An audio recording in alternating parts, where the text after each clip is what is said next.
What is up, my friends? You are very welcome along to a brand new week here on Anfield Agenda. It is, of course, Monday's late night agenda. I hope you're all in good spirits today.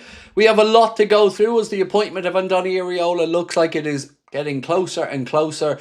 We'll talk about reinforcements that are needed. We'll talk about former Reds that could be coming back to be part of the coaching team and lots more over the course of the next couple of hours. As always though, my friends, we want to know your thoughts, so feel free to lash them into the comment section. Our first poll question for you today, and I know you can probably say all of these positions are needed, I get it. But if you had to prioritise one position, where would it be? Would it be a wide player, a midfielder, a fullback, or a centre-back? I know we probably need them all, and we will probably look to try and address most of them, but priority number one, that's what we want to know for you guys. So that is the first poll question of the day.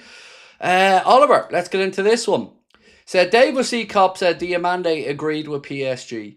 Well, he obviously has information that I don't have because I don't know of that. I'm not saying the man is wrong. I'm not saying he's right. I haven't got a Scooby-Doo whether it's been agreed or not. I do know that both clubs are pushing, and from what I can understand, Paris Saint-Germain don't want to pay the money that they're asking. Now, again, I'm happy to bow down to other people's information on this one because I don't have anything exclusive on that I can bring to the table. The last that I'd seen and the last reports that I'd been reading up on suggested that it was between Liverpool and Paris Saint-Germain. But let's wait and see. If David C. Kopp is right, well then I guess we're going to have to look elsewhere. If he's not right, we could be still in the mix. So yeah, look, I haven't seen it, so I don't know what to say.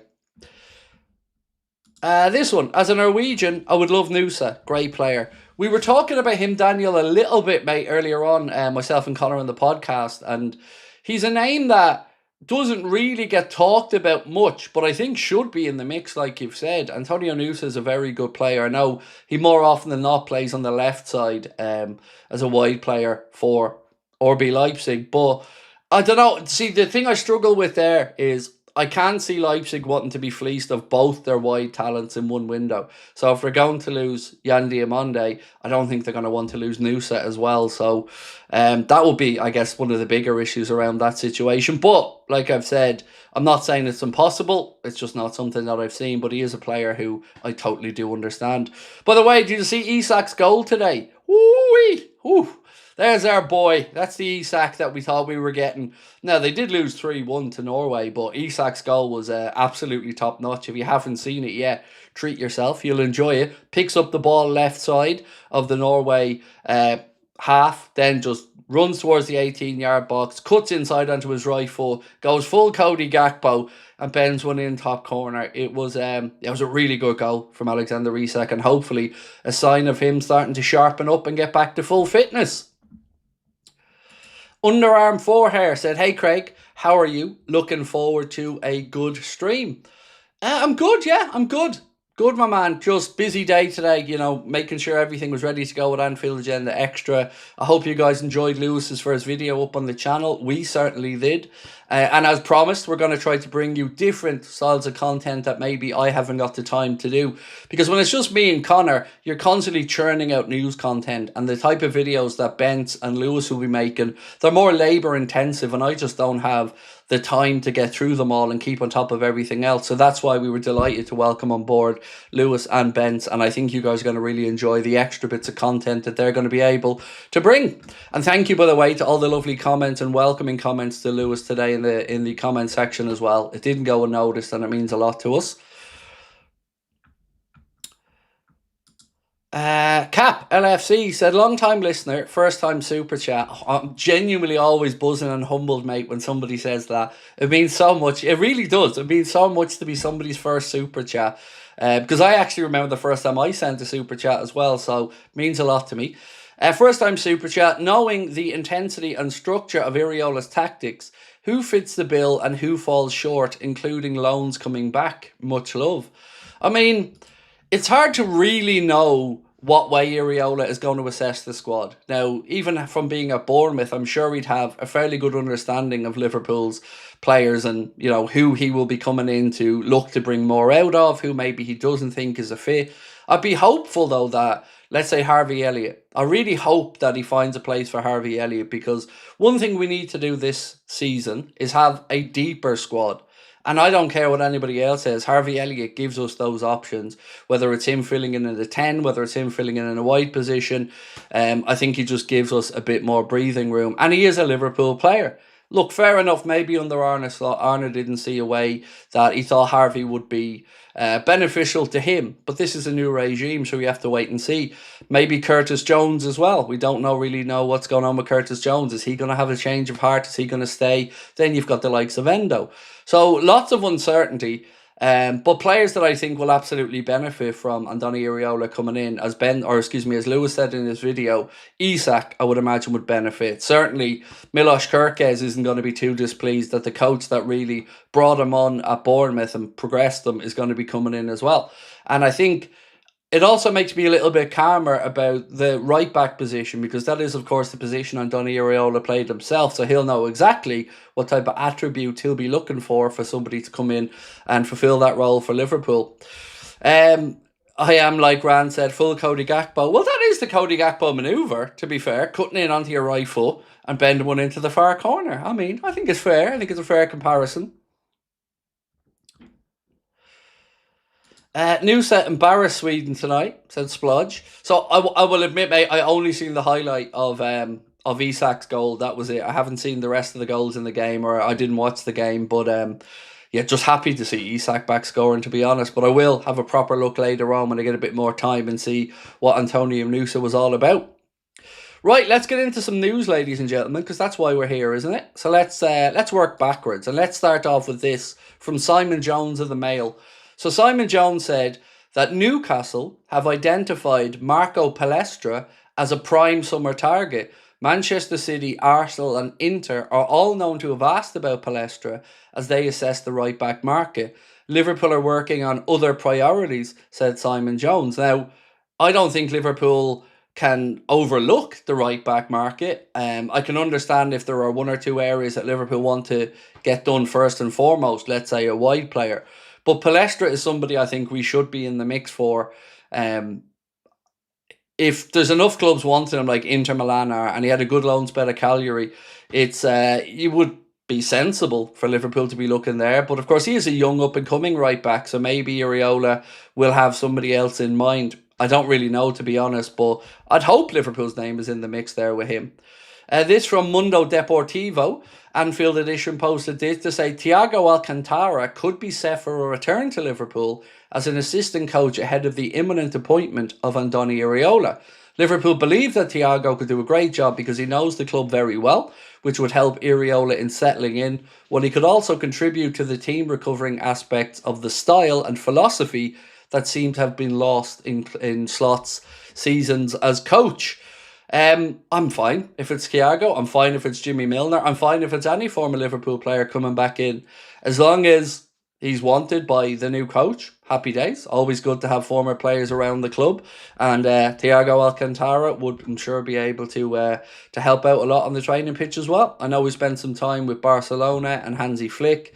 So yeah, fingers crossed we get some confirmation on that soon as well. Right, where was I? Here we go. I thought I'd lost my place. Lux, how are you? Lux RIP said, hope you're doing well, Craig. Long time viewer. Thank you, my man. Appreciate that. I'm feeling cautiously optimistic about Iraola. It just feels refreshing to have some hope again. Have you looked into much of his tactics? Yes, I have. I've been spending the last couple of days trying to read up and watch, and there's lots of great videos up there that people have uploaded to YouTube as well as Lewis's video, of course, today with us.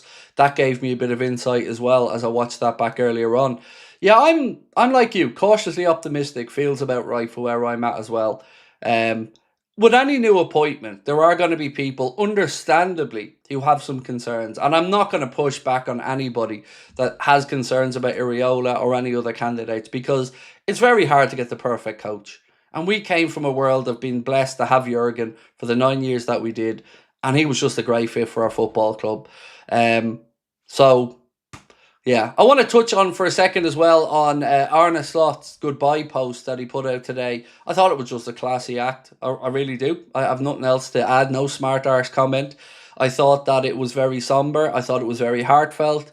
Um, and yeah, I thought it was a nice way for him to say thank you and goodbye, and yeah, wishing him the very best. I've always said this. It wasn't personal between me certainly and Slot or many people in Slot. It just didn't feel like the right fit, and I'm sure he'll go on and do good things in his coaching career elsewhere. But it was the right decision. But again, today he made that farewell post, and I thought it was a class gesture.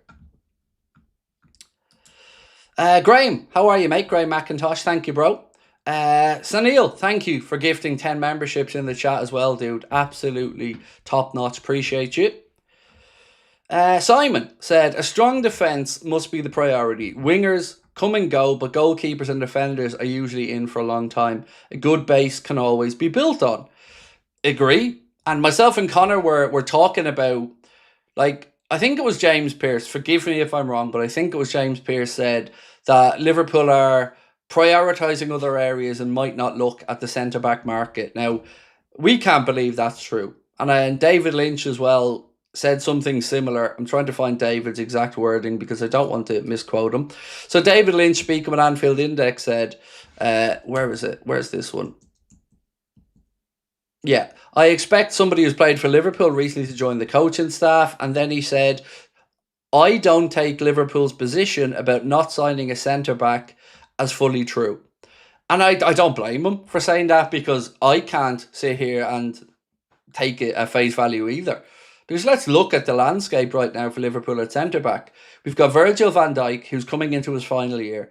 And then if you look at the right side, we've got two very young centre backs. One coming back from a season-ending injury, and the other coming into a brand new league that he's never played in before. To just have Joe Gomez there, who I think we should sell, because if we don't sell Joe, we're losing him for free in a year. We're going to lose Virgil for free in a year. We're going to lose Allison for free in a year. And we can't continue to do that. So for me, the sensible play is to get whatever you can get in for Joe Gomez and go out there and buy another centre-back. I'd love Nico Schlotterbeck, because Schlotterbeck to me would be the perfect successor to Virgil van Dijk. And if anything can be done there, I think would be silly not to go and try and do it. Imagine having Virgil and Schlotterbeck as options on the left side, and then having Leone and Jacquet on the right side, or even mixing them around. I think that would be absolutely ideal and sensible. There's no way we can go in and not bring in a centre back. It'd be madness. We'd be just leaving ourselves short again. And it feels like when we didn't replace other people in the past, the likes of Gini Wijnaldum and stuff like that.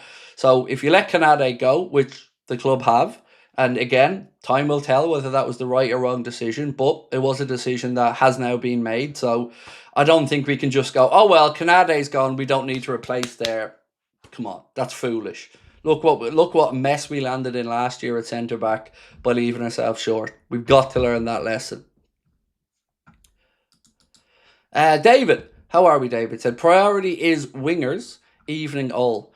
Yeah, for me, look, I don't want to corrupt the poll, so I'm going to wait to tell you my take on it when the poll is over. But there are certainly areas that we have to address from a specialist standpoint, and then I would say there are areas that we have to address to build out the squad and to give the new head coach other options. What I found very interesting today, though, has been some of the conversations around Adam Wharton. So again, David Lynch, speaking with Anfield Index, said Adam Wharton deal would not be that difficult to get done, but uncertain whether Liverpool will pull the trigger. And I think the reason, and I don't want to put words in his mouth, but I think the reason he might be uncertain is because of Alex Scott. And again, with Anfield Index, he said Bournemouth midfielder Alex Scott could become a genuine target for Liverpool. So I want to know from you guys, if you had to go into the market now to bring in somebody to the engine room of our midfield, would it be Adam Wharton, Alex Scott, or somebody else? Now, I'm not talking about a DM here. I'm not talking about a Sangara, Kamara type player. I'm talking about a box-to-box type midfielder. So who would you like to see brought in? Scott, Wharton, or somebody else? Or maybe you'd like to keep Curtis Jones and you think Curtis Jones could do a job.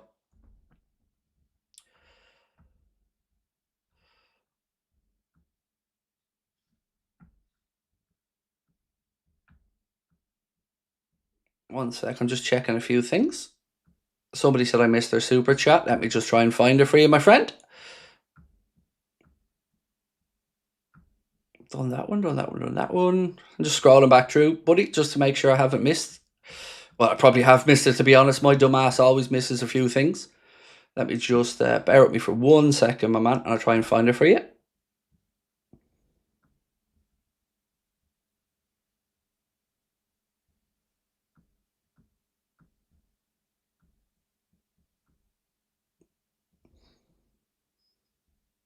Nope. Don't see one, Andrew. Don't see one, mate, from yourself. Yeah, I've gone back through them and I don't see it, so I'm not sure if it didn't come true or something like that, but I can't see it on my list here of super chats that I've gone through.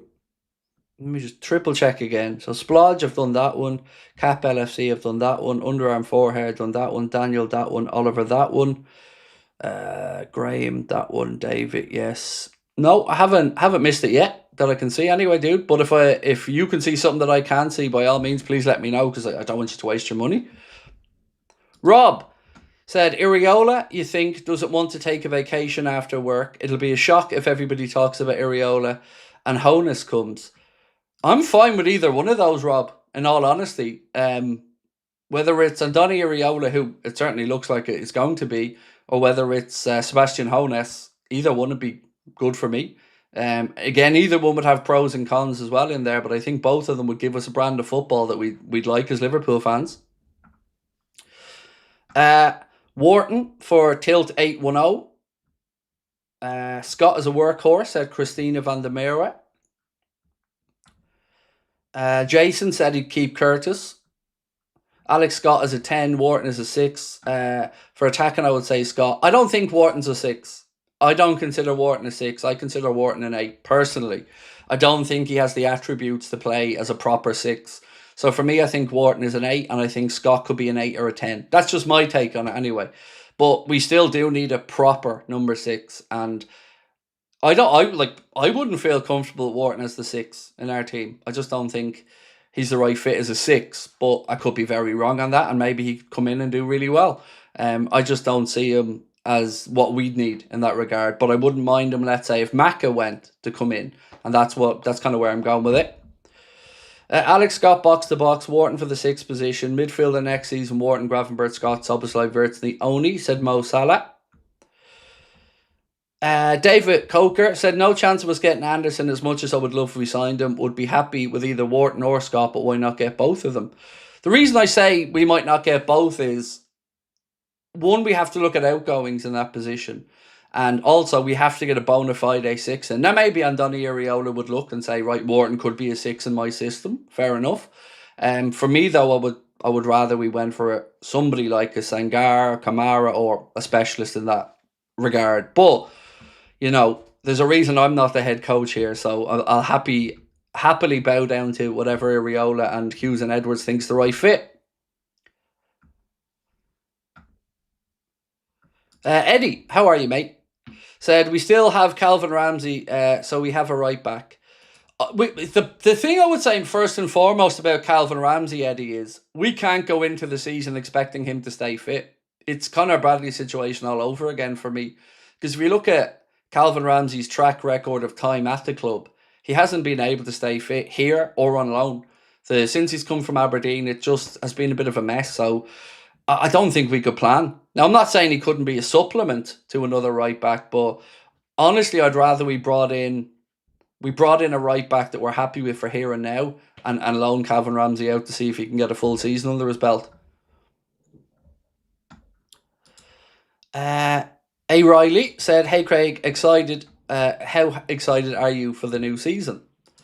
I don't know yet. Look, I'm certainly more excited than I was, but hard to know until we know a bit more information, you know, like who is the head coach? Is it Iraola, as we all expect? What type of transfer budget do we have? What players will be coming in? Will players that we think might be leaving stay?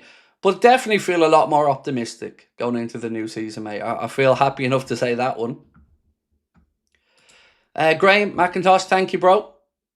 David, always a pleasure, my man. 4 years, David. 4 years as a member. Absolute hero. Thank you, my mate.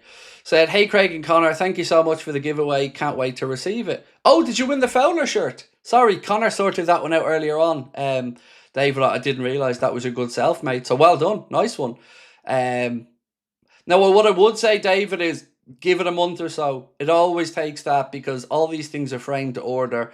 Even when I order stuff myself from the Collector's Corner and that, it does usually take 3 or 4 weeks. So, but I'm delighted you won it. Well in, and thank you for entering. Appreciate you. Any truth about Ali and Juve coming to an agreement? I believe that, how do I phrase this?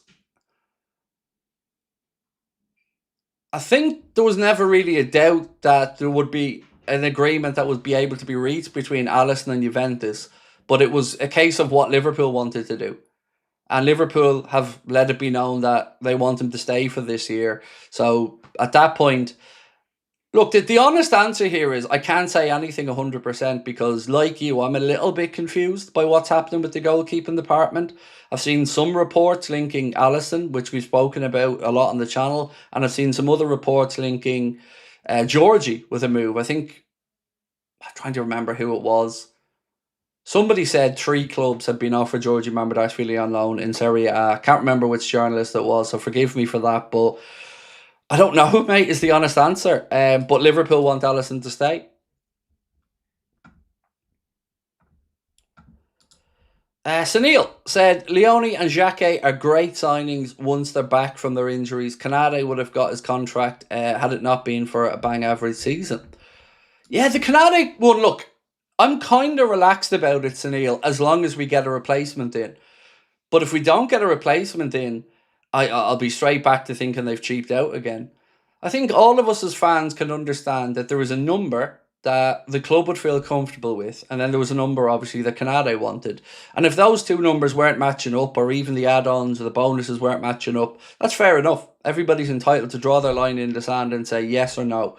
But they can't cheap out and not get a replacement. And I'm sure they will be able to find a replacement, but, it is... it's a daunting situation to some extent because here we have a 27-year-old, prime of his career centre-back, who's walked out the door for nothing. So I don't think Liverpool fans are going to be happy if we hear that we're not replacing him. I just feel like that would just be foolish. And especially if it was with Joe Gomez because, again, Joe has injury concerns that I don't think we could look to go into the season and not expect a few injuries to pop up in the centre-back position over the course of the year. Andrew said, hi Craig, how excited are you for the new season? That came through as something different for me. One sec. Yeah, that didn't come through as Andrew2622 for me. It came through as A Riley26. That's mad. Thanks, Keane, for sending that on, but genuinely, it came through differently to me than that. It came through as A Riley. Look, I'll bring it up again so you can see it. That's how it came through on my end. See the bottom, A Riley 26, whereas the one Keane sent to me shows Andrew 2622. That's mad. Stevie boy, don't understand the reason behind Liverpool allowing players to run down their contracts and leaving for free. So I was actually hoping that I could get a chat on the books with Mo Chatra to try to figure out if there's any accounting reason for it, because like you, Stevie boy, I can't figure it out as a fan, mate, why we seem to be so willing to let players walk out the door for free. Sometimes if it's a player at the end of their career, you think, all right, fair enough. But when Trent walked out for next to nothing, Canade's walked out for next to nothing, well, for nothing actually, that doesn't make sense for a club that is supposed to want to make every penny count and reinvest money back in. So yeah, I'm trying to figure out if there is some accounting reason or something that makes sense that maybe us mere mortals aren't thinking of, but it definitely feels weird. Paul Flanagan said, is it just me, Craig? I'm happy Canade's going. Not being funny, but I think he could be good and could be terrible at the same time. Yeah, he's a player for me that I'm happy to have, and I don't lose any sleep if he goes. That's the easiest I can say about it. Canade can be a really good centre-back, but he can also have mistakes in him and give you nervy moments. I think he was quite good at covering the right-back position at times, but I always felt a little bit on edge when he was defending, because he had, he had some silly fouls and stuff in him. He got a little bit too touch tight to players on occasion and gave away some free kicks. Sometimes wandered upfield a little bit and got caught out of position. But like, again, if he had stayed, like I've always said, I'd have been happy for him to stay as well. The only issue I'll have is if we don't replace him. That would just be madness. United have got Leo for 35 million. They're absolutely welcome to him, as far as I'm concerned. Yeah, absolutely. If United get him, and again, I don't know, I haven't been following other clubs' transfers too much, but if United get Rafael, crack on. He might be good for 10 games a season, but we'll see. Maybe we're all proved wrong, and maybe he really works hard at United. I just don't believe it personally.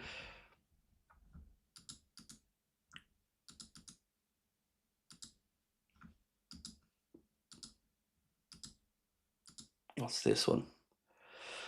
So, there's the thing from Dave Cop. He said, according to Foot Mercado, Yan Diamonde has reached the verbal agreement to join PSG. They report, according to our sources, Yan Diamonde has given his approval to join Paris Saint-Germain.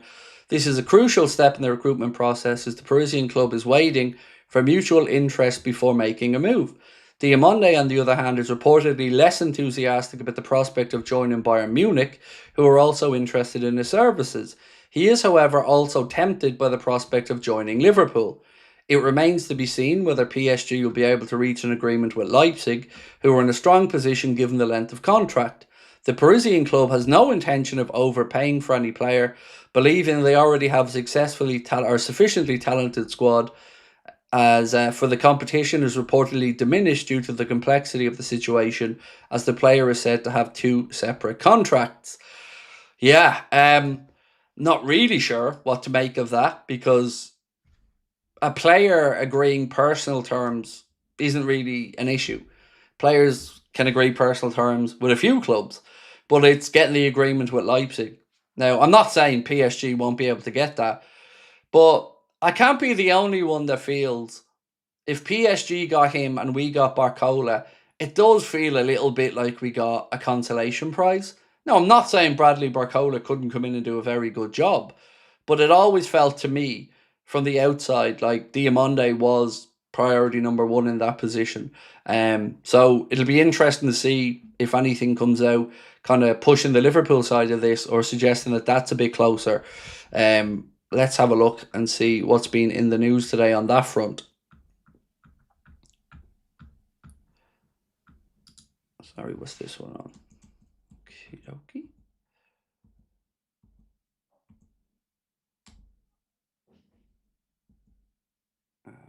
Okay.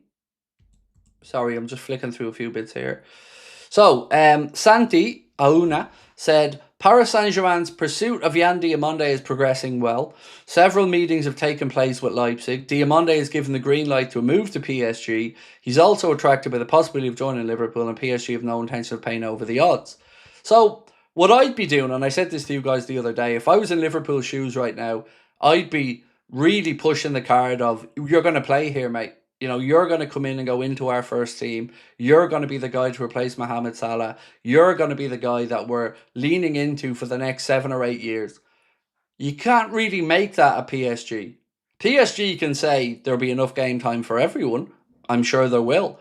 But they have Desiree Doué. They have Kavisha Kvaratskhelia. They also have, at the moment, Bradley Barcola.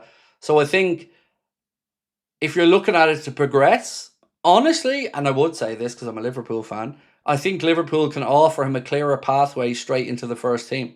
But we always knew about the father part of this, the fact that his dad's living in Paris, and maybe, it would be of comfort to him, understandably, to have, a family member in and around. So, yeah, let's just wait and see on it. But how would you guys feel if we lost out and we got Barcola? Because it just doesn't feel as exciting to me, the idea of Barcola. I'm sure he'd do well, and I wouldn't be angry if we signed him. It just would feel like we lost out on our number 1 target. That's to be honest. That's how I'd feel about it. Like,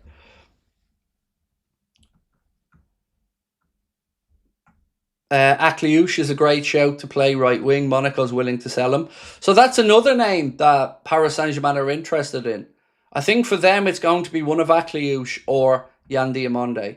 And Akliouche is certainly a name that Liverpool have looked at. I mean, we know that Richard Hughes was in Monte Carlo / Monaco last week talking with Inter Milan officials about Jones and a few other things. Maybe he was talking a bit about Akliouche. Maybe he was looking at the defensive midfielder from Monaco as well. Like Liverpool have had long enough to know what we need to do and what we need to plan for. So I'm sure they are working hard behind the scenes to try and get their top targets through the door. Yeah, I'm look. This is the transfer world, isn't it? It goes back and forth. One day you're down, one day you're up, one day things are looking in your favour, another day maybe a publication puts out something, pushes it in another favour. Yeah, it's a tough one because like outside of Akliouche, Barcola, who operates more on the left for PSG but can play the right as well, and Diamonde, I can't really think of too many others. Jared Bowen, of course, would be a good addition for me for the right price, but you're not looking to longevity there, and you're certainly not looking to somebody with lightning pace. So, any other shouts that you guys think would be worth Liverpool looking at? David said Camavinga or Tchouaméni for me. I think with Camavinga, his recent injury concerns might be a bit of an issue. Tchouaméni, I've got to be honest, the only link I've really seen for Tchouaméni was with United, but I don't know if that's changed after they were pushing ahead to try and get in Ederson. I keep saying the same things though, David. When's the last time Liverpool did business on buying a player for money from Real Madrid? It's not something that happens very often.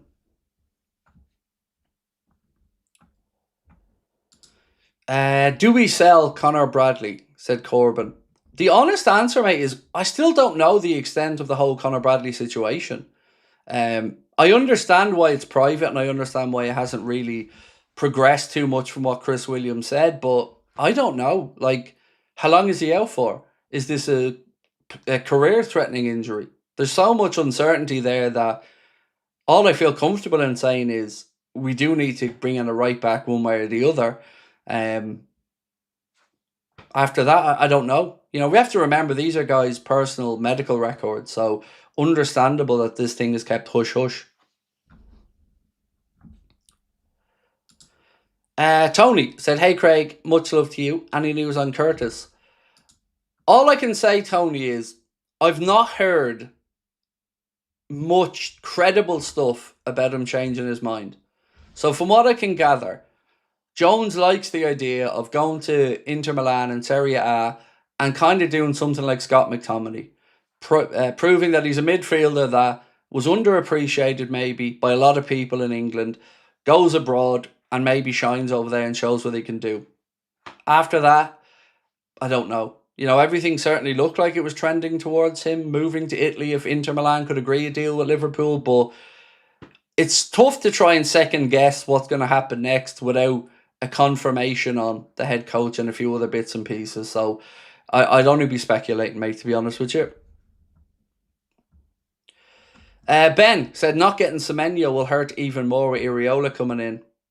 Yeah, look, I told you guys before, I know somebody who sat down and spoke with Semenyo, and at that point Semenyo was pretty confident he was going to become a Liverpool player.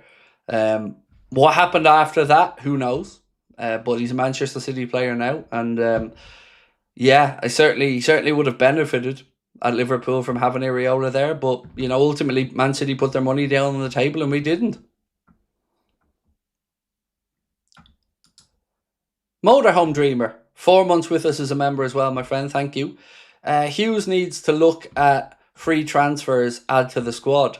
Yes, there were some decent free transfers doing the rounds, and I was actually surprised we didn't push harder for Senesi. Really am. Like, especially with the IRAOLA connection, Premier League tested. You'd imagine Liverpool would have been more attractive proposition than Spurs, but maybe he'd given his word to Spurs and didn't want to go back on it. Outside of that, yeah, there are a few others. I mean, the last I'd seen on, who was it that we were talking about previously? There was a free transfer. Oh, Harry Wilson. Last I'd seen about him, he was being strongly linked with Villa, but I don't know if that's changed there. Um, but there is a few decent ones. And look, we can't go into this season lacking squad depth. Whatever about whether we think we've got the caliber of player in that we're happy with, we just need to make sure as well that we have enough depth to rotate properly, especially if you're getting a coach in now who's going to want to play high intensity, high energy football as well. And also, don't forget, IRAOLA is a disciple of Bielsa. You know, Bielsa was his coach at Athletic Club Bilbao, and I'm very happy about that. I'm a huge Marcelo Bielsa fan. I love his methods. I love the intricate nature of the way he thinks about football. And anybody having learned from him, that goes in the plus column for me.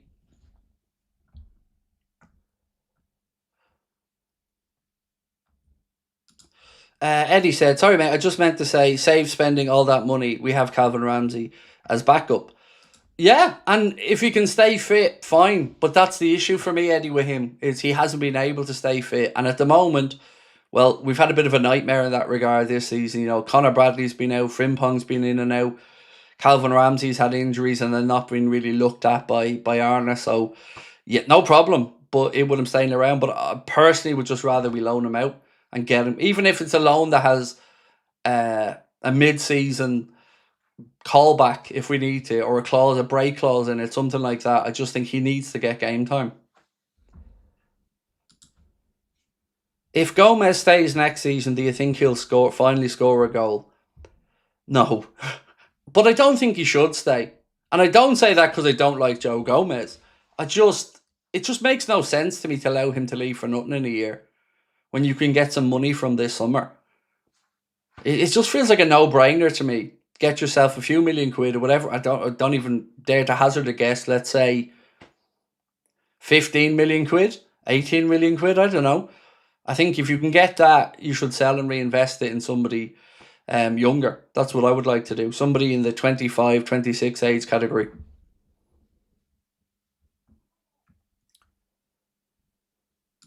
Chris, thank you, bro. Appreciate it. Karis, excuse me, thank you. Sky Sports are saying Liverpool close for Diamonde. Sky Sports Germany. I think both clubs are pushing. You know, both clubs, I don't think will have any issues with coming to an agreement with Diamonde over wages and stuff like that. But it is, you know, a two-horse race at this point, I think, for Diamonde. It doesn't seem like Bayern are really of interest to him. And I'm not going to sit here and say I know one way or the other with Diamonde which way he sways. I don't, but I'm as intrigued as everybody else. What about Marcus Senesi on a free? I just think he's going to Spurs.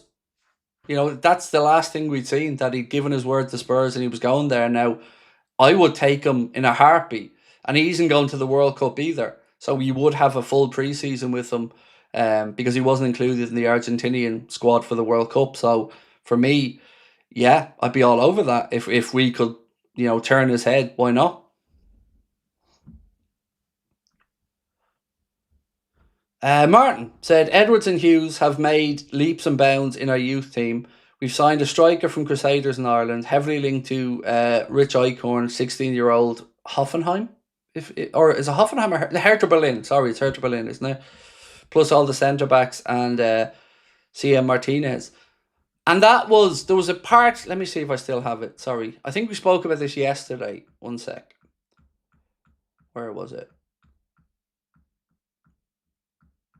Yeah, there was a part yesterday that really caught my attention on that one, mate. And it was LFC Approved posted this to say, Julian Ward was reportedly one of the more vocal figures internally regarding Arne Slot's reluctance to utilise academy talent. It's understood that concerns were raised relatively early in the season, with Julian Ward questioning whether Liverpool's increasing focus on recruiting elite prospects aligned with the first-team environment where pathways appeared limited. Those concerns were communicated to Michael Edwards, and with the argument being that investing heavily in young talent becomes increasingly difficult to justify if opportunities at senior level remain scarce. That makes sense, because you're absolutely spot on, my friend, about the quality of the young players that Liverpool have been going out there to bring in. But I think what we'll all agree on with Slot was he didn't really want to give them that pathway, or at least felt under so much pressure that he didn't think he had the ability to give them that pathway. So this is one area that I always have sympathy with any manager at a top club, because when you're a club that demands results, you've got to be challenging, you've got to be doing well in Europe, you've got to be going deep in domestic cups, and you've got an expectation from the fan base. I always do have sympathy with a coach who has promising young players, but at the same time needs to find a way to continue to get results. So it is one area that I probably always have a bit of sympathy with managers at top clubs. Sometimes you get a talent that is just so clear, like Steven Gerrard, Robbie Fowler, Michael Owen, that they're always going to find a pathway to the first team. And Rio certainly feels like one of those after we went and brought him in from Chelsea. But Julian Ward's concerns, I think, were valid as well, because, you know, we've seen so many articles written about great young talent Liverpool have brought in, but the pathway just hasn't shown up yet. James Smith said, Diamonde is a huge risk for the money and experience. Barcola tears up Premier League teams in the Champions League. He's far more experienced and can teach Rio more. Sign Barcola and Bouzamana Touré. So I totally understand and appreciate where you're coming from. My only issue with Barcola is the finishing. That's it. Everything else, I don't have any problems with Barcola. Age profile wise, absolutely perfect. Experience with the French national team, experience in winning and being used to winning and demanding to win with PSG. What is he, 24, heading for 25? Career before his Liverpool career, which we know is something that the club look at positively. So I get where you're coming from. And if if RB Leipzig continue to ratchet up the price tag, because it's gone from 100 million euro to 120 million euro, now some reports of 130 million euro, you do have to say at one point, like, that's taking the piss. The lad's had one full season in the Bundesliga with the numbers he's doing. Is that justifiable for 120 to 130 million euro, which is, you know, getting close to 100 million pound at that point? It's a brave call. And Liverpool have invested huge money in two players in the last year that haven't exactly set the world on fire yet. So I understand. I understand exactly where you're coming from. It'll be interesting to see what Liverpool think is the right way forward. But the Bouzamana Touré stuff, if I'm being really honest, the club I've seen most linked with him have been Brighton behind the scenes. I'm surprised Craig is wearing Nike. Yeah, it's summer season and there's only so many t-shirts that I actually have because my wardrobe's really just hoodies and stuff. So this was one of the few clean t-shirts I had around today, so I just threw it on. But I wondered, was anybody going to say to me, Craig, you're wearing Nike, what's going on?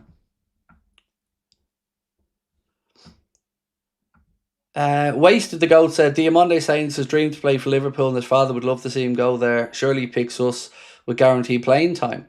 He kind of played down that a little bit when he was at Leipzig, saying, you know, it was the club of his father and stuff. But look, I don't know how it works out. I'd be a liar if I sat here and told you I know we get Diamonde or I know we don't get Diamonde. At this moment in time, I just don't know.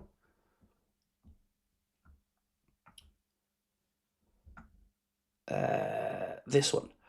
Alistair said, any sense in trying to get Kelleher and Kwanzaa back even next year when Ali and Verge move on? So what I was told a few months ago, and I don't know if this bears out to be true or not, was I was told that Liverpool don't really, at this moment in time, have an intention to trigger Kwanzaa's buyback clause. Now, next summer, his buyback clause is, I think, about 50 million quid. Whereas this summer, it was rumoured to be about 63 million quid, something like that. So I guess at this moment in time, I don't know. I don't know if Liverpool ever look to trigger that or if they look around and think that there was better value somewhere. I do know there was a report when he was leaving to say that there was already an agreement if he does come back to a wage structure and things like that. So I guess we'll probably find out more on that one over the next season, but I certainly don't expect him to be brought back in this summer. And who's the second part? Kelleher. We didn't put anything in Kelleher's deal. I think there might be a sell-on clause, but there's no buyback, which feels like the height of stupidity to me. But I don't know. I remember Keith Andrews saying as well, you're not getting him back. So this goalkeeping department scenario is one that I do think is confusing, but it's up to them to sort it out. And, there's no more time for excuses. So we've seen Slot gone. He's been relieved of his duties. Now it's up to Hughes to prove that he's the right man for his role.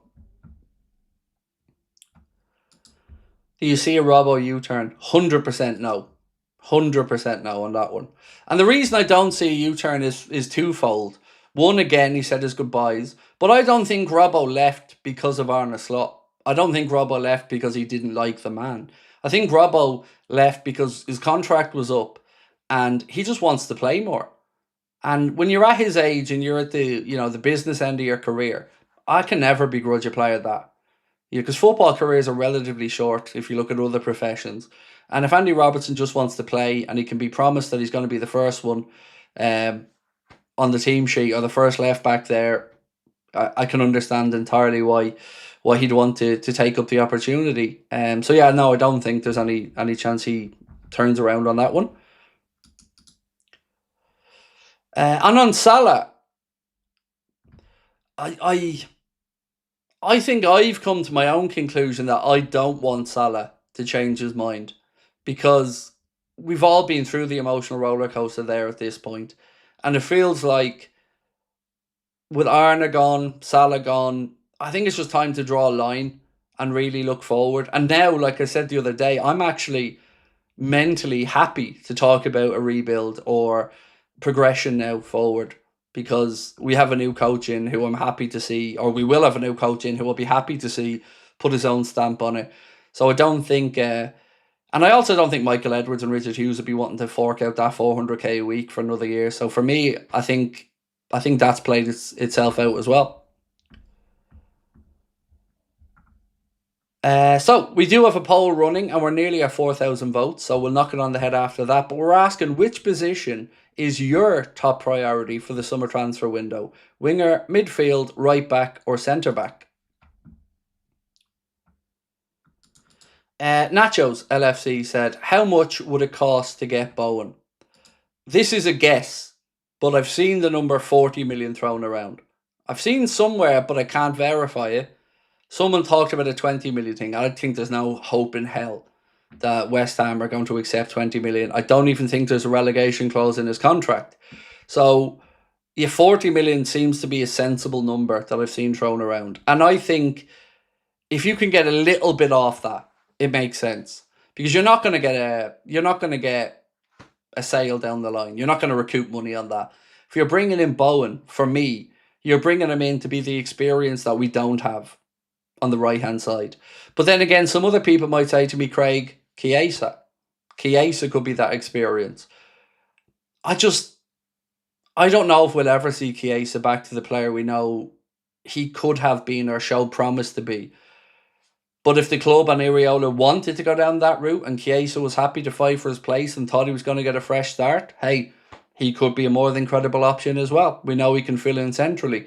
So I think that's what the club need to figure out here first, is who they want to keep on board, who they're open to letting go. So then they'll know what gaps there is in the squad, and then they'll look to go and sort them out. But what we can't do is leave ourselves short, because I'm fed up of that. I'm fed up of going into seasons feeling like, yeah, we've done some good business, but, an injury here or there and we're screwed. Paul said, I would love Bowen at our club. Same for me, Paul, mate. I've been a huge Jarrod Bowen fan for ages, and even when Klopp was our manager, I always used to say a Jarrod Bowen in a Klopp system would be ideal, and I think he'd be ideal as well with IRAOLA. Leon said, I know it's early, but could we fight for the title? Rather than answer that with a yes or no, Leon, how about this? I think each one of us will have our own expectation of what's acceptable for year one. And again, myself and Connor touched on this on the podcast earlier on, and you can find the full episode of that on Spotify. But For me in year one, here's what I hope. We're always where we need to be with regards to being tucked into the top four. But I just want to see when the business end of the season comes around, so February, March time, I want Liverpool to be in the mix. And that means getting through to the knockout stages of the Champions League, going deep into the cup competitions. And then if IRAOLA has, let's say, a shaky start, which is not unreasonable to expect from anybody coming in, if he has a dodgy start, maybe a few mixed results, I think if we see progression as the season goes on and we can, get to the business end of the season and peak, that will be a good season for me. I know it's a bit vague, but that's what I'm expecting. Maybe a bit disjointed at the start as things work themselves out a bit. Not saying disjointed to the point where we lose a stupid amount of games, but as long as we're within touching distance of where we want to be, I think if we see the team getting better as the months go by, as the training ground work gets done, as the players get fitter, then I think we could be in a good place. Because look at PSG. PSG, when they've won the Champions League in the last 2 years, not once did they finish in the top 8. Not once. But they still went on to win the Champions League. And that's because they managed to peak at the right times. They've managed to keep that fitness. So I think for us, let's not get bogged down in the Champions League positions as long as we're getting through to the knockout stages. And maybe he could have a bit more wiggle room to try some of the younger players in the league format of the Champions League. And that's what makes me excited. If we can peak at the right time. Because that's what this is about. If you want to win the league, you got to be consistent as early as possible. But in cup competitions, sometimes it is just about getting to the right point at the right stage of the season with the right level of fitness, the right availability, and going from there.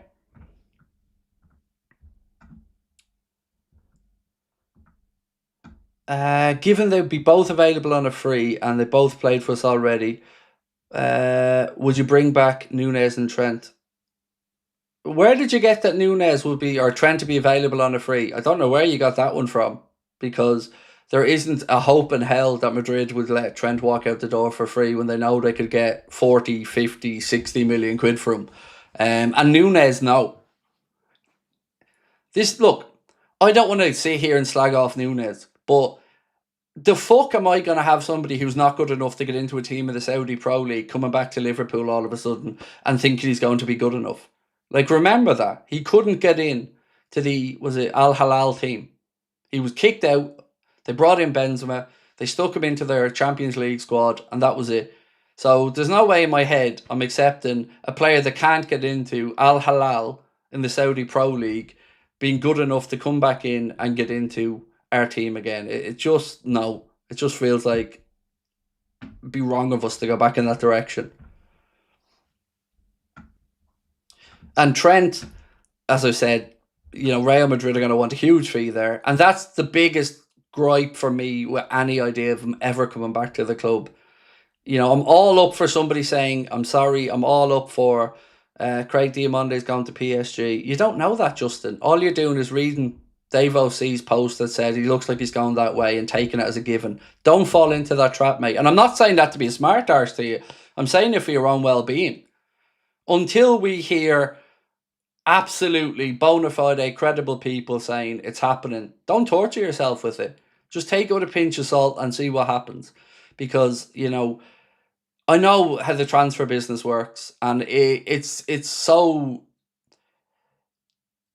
you're tormented as a fan when you've got a couple of clubs fighting for a player, because one aspect of this that you should never underestimate is the battle for hearts and minds and the PR battle in these things.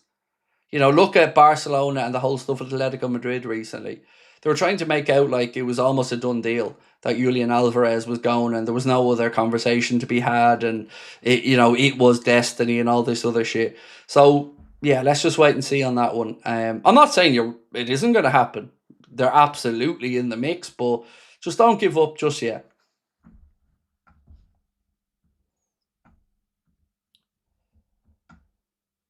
Where was I at? Sorry. This one from Lolly. How are you, bro? Always a pleasure, my man. Hey, Craig, what do you expect in the next season? Well, as I was just saying a minute ago, mate, just to be in the mix when it comes to trophy time. Because I love the League Cup. I'm such a fan of the League Cup. And I want IRAOLA to do what Kloppo used to do, which is give the likes of Neoni, let's say, or Will Wright, Jaden Dans, Kieran Morrison. I want these lads getting League Cup games supplemented by first team players or having first team players on the bench. The most criminal thing about that, the League Cup exit this year for me was the bench. I've no problem with Slot putting out a young team, but when you don't have Atten on the bench, that just basically, to me, was an admission that he doesn't give a fuck about that competition, and he was willing to just sacrifice it to get the 3 points against Villa.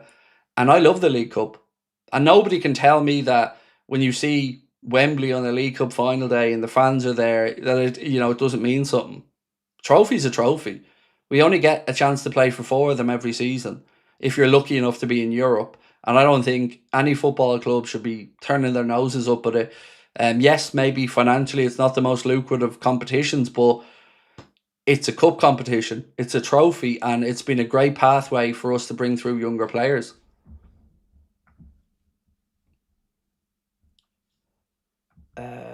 This one. How do you think Iriola lines up with new transfers? Something like Allison, whoever the new right back is,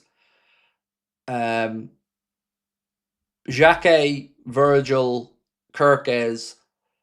Midfield is where I'm coming a little bit stuck here because somebody's going to miss out.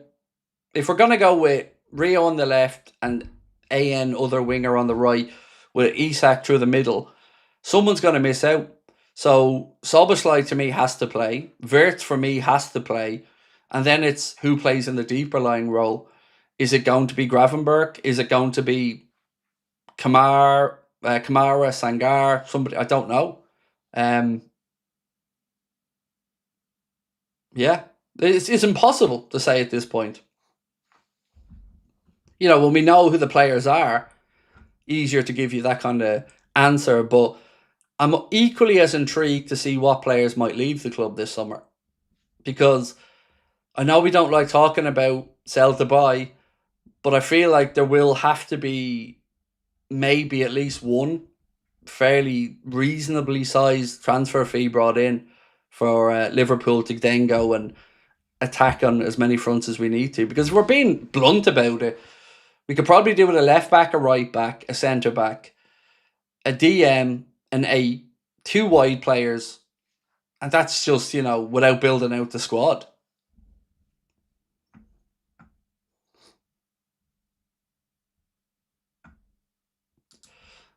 Can you name your realistic starting 11 plus backups? Who do you feel you would want for them positions? So, okay, I'll have a go at who I would like to fill in the positions then. I would like to see the 2 goalkeepers stay as they are. I don't want anybody leaving at the minute in the goalkeeping department. I would like a starting right back to be brought in, let's say Palestra, or somebody up and coming. I would like, then we have options of Frimpong, and we don't know whether the Iriola would look at Frimpong more favourably at right back than maybe Slot did. Then I want Jacquet and Leone on the right as the 2 options there. Greedy me wants Schlotterbeck and Virgil as the 2 left side options. At left back, I like the idea of Kirkes being backed up or having competition from somebody like Nico Williams from Forest, but again, he probably wants a guarantee of more first team football. I don't want Costas. I just don't. I don't see how that takes us forward. It feels lazy to me, and it feels like it's a player we're going to end up letting go for free in a year then. Into midfield, we need a DM. Keep Gravenberg, Soboslai, Wirtz. Interesting to see if Neoni stays or goes out on loan. Jones, I just have a sneaky feeling Jones will go, but I don't know for certain, so please don't take it as me saying he's definitely going. I think Macca could be the one where we get the transfer fee that I was talking about a moment ago, maybe having to bring in, the 60, 70 million quid transfer.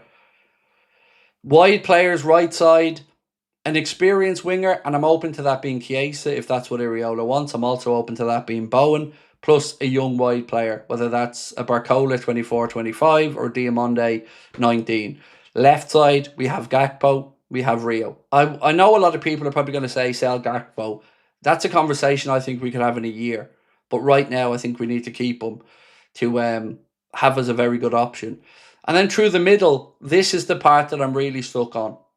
Because I don't think you can go out there and sign an Eli KROUPI or something like that when you've got Hugo Ekitike and Isak. I know Ekitike is out for, let's say, another 6 or 7 months, but I just don't understand what you do then when he's fit. You've got Isak, you've got him, and then let's say you brought in another one. Then you have Jayden Daniels, you've got Will Wright. Yeah. And then what happens with Kieran Morrison? Probably alone this summer. That's kind of where my head would be at with the squad. And then Endo, again, maybe IRAOLA wants to keep him, but I think anybody that there's any doubts about should go. And I think there's a lot of players that we've been doing this constant loaning out around for years. I think there's a few players the club need to just make a definitive decision on now about whether their time at Liverpool ultimately isn't going to end up with them breaking through into the first team or not.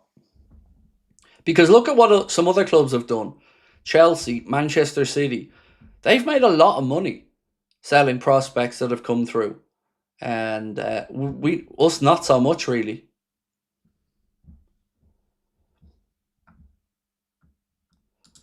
Embrace Gaming said, what would your dream signings be this summer?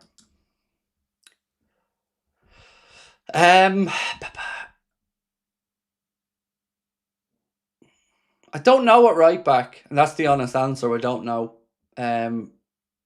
Centre back, it's Schlotterbeck. Midfield,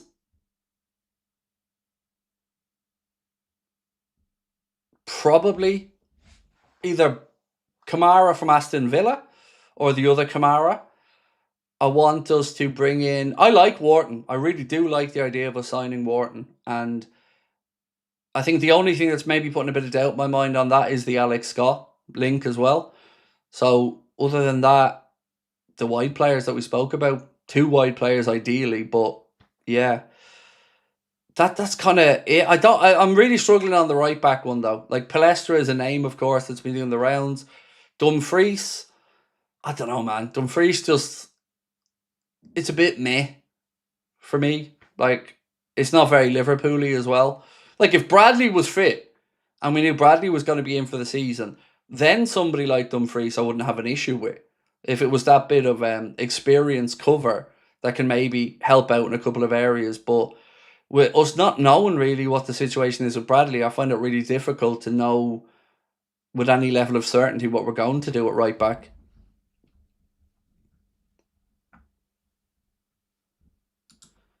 So who gets the vacant number 11 now? I reckon Hugo will take it.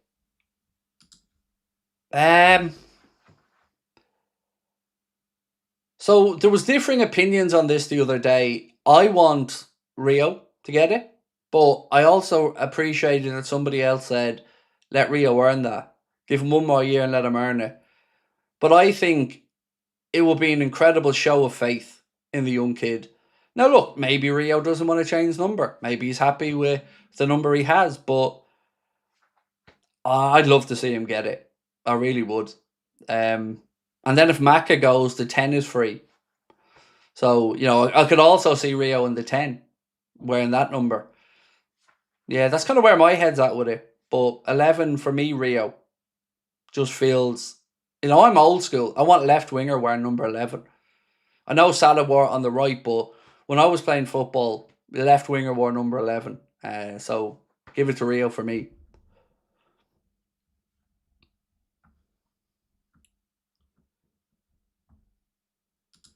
Zoshi said, Craig, I'd rather spend money elsewhere than Diamonde. I can understand that, mate. I can.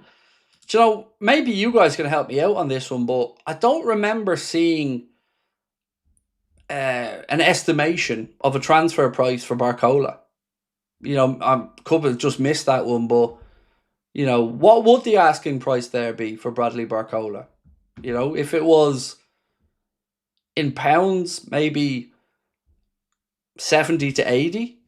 You know, you look at it, he genuinely feels like the most Michael Edwards signing of them all to me. Remember, like that whole thing about Liverpool wanting a player to have had a bit of a career before the Liverpool career, that all points to Barcola in my mind with Michael Edwards.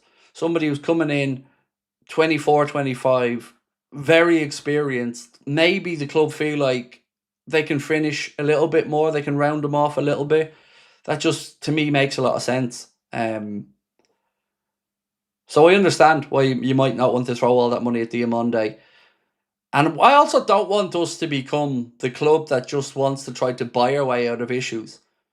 I know that sounds a little bit stupid, but how much more satisfying is it when you get an Andy Robertson, or you get a Mohamed Salah, or you get a Fabinho, somebody like that comes in for decent money, but not earth-shattering money. Now, in Robbo's case, it was just plain old bargain. I love that. Like, they're the ones that really hit different for me. They're the ones that I really excitedly get behind and get excited about. Yeah, a Milner for free. Yeah, a Joe Matip for free. Like, they were damn influential signings.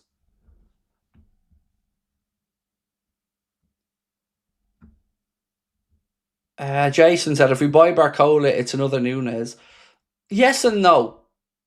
He's not a centre forward. So his finishing should be a part of the package for him, but not the only thing. Because remember, our aim this season, to me, with wide players is get that ball in early for Isak. Get it in across the front of the 6-yard box and get Isak firing. And if we can get some goals and assists on top of that, cool, from the wide players. But we got to be getting Isak firing, and we got to be getting, balls into him early. And we want to be creating overloads as well, which I don't think we did enough against low blocks. I thought we moved the ball too slowly side to side, and we didn't do what I like to say is the Kevin De Bruyne trick of moving that ball quickly to the far post and having a late run, or somebody coming in deep from behind. We don't utilise that enough, and it's been done enough to us that we should be fucking aware enough of it at this point.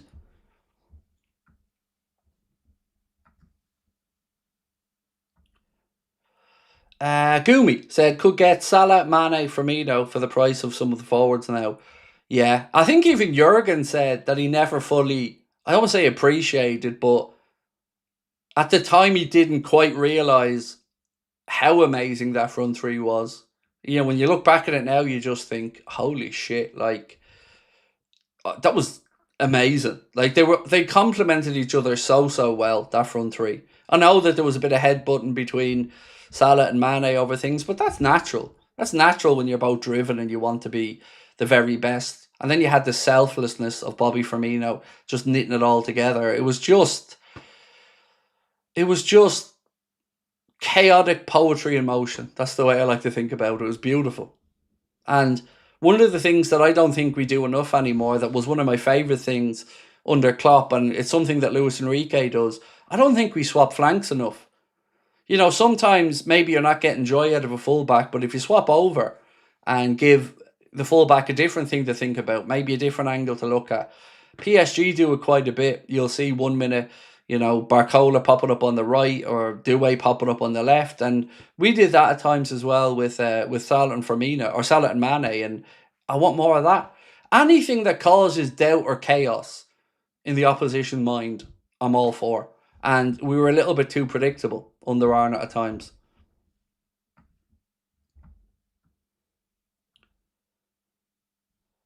Mr. Lou said budget this year.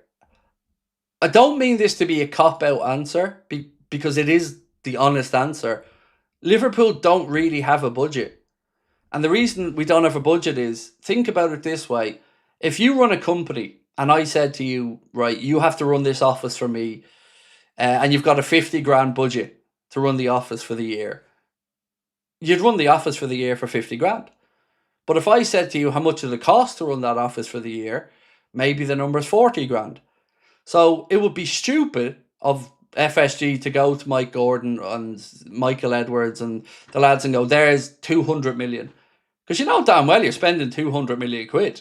Like, you're going to find a way to spend it. So what the club do is they look at every player and then they see, is there value there? Is the package something we feel comfortable with? Can we add on to this? And if the answer to that is yes, then usually more often than not, we proceed. If they don't think there's value in it, then a lot of the time we step away. And that is, I think, the right way to operate. And of course, maybe you have to have a rough guesstimation. Like, you can't go in and go, yeah, here's 9 players. They're all 70 million quid, but they're all good value. There has to be some sensibility to it. But that's the way I've always been led to believe the club operate. And I think it's sensible. And thank you, by the way, for the first super chat as well. Appreciate that.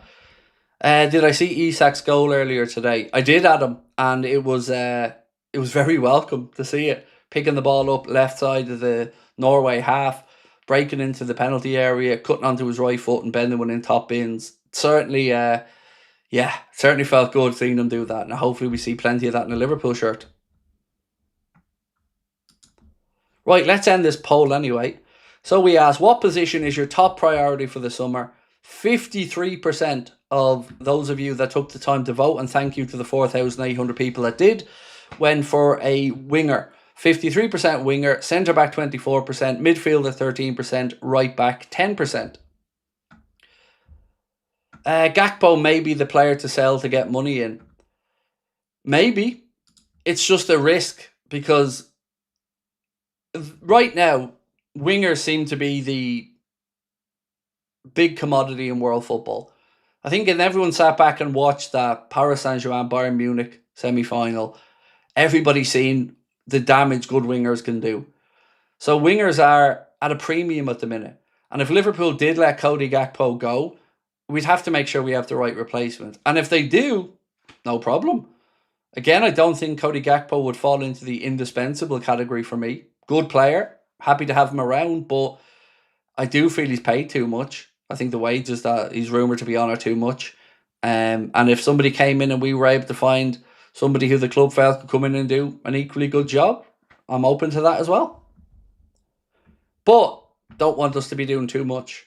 I want us to make sure we look after us and that we're not left wanting and we're not left feeling short as a club as the season goes on. Because the selling Diaz and not replacing them just still feels mad.